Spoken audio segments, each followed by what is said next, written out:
台中后里的樱花公园900丛的沙库拉做花开，粉红白色的花海真水。 粉红色的花瓣伫咧风中摇来摇去，伫咧台中后里三丰路边的樱花公园，无共品种的樱花接续咧开，叫做美丽花海。不错，开9层呢，感觉人比花较水啦。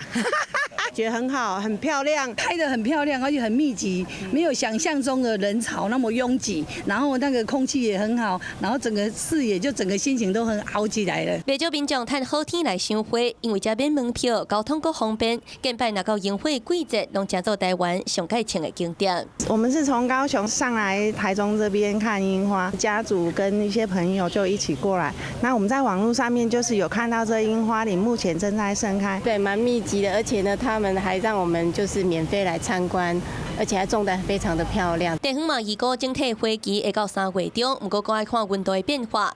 若想要赏花，就要把握好时机来享受美丽光景。Hello， 我是林仙怡。想要抢先掌握最及时的新闻资讯吗？赶快订阅、按赞、开启小铃铛，锁定华视新闻 YouTube 频道。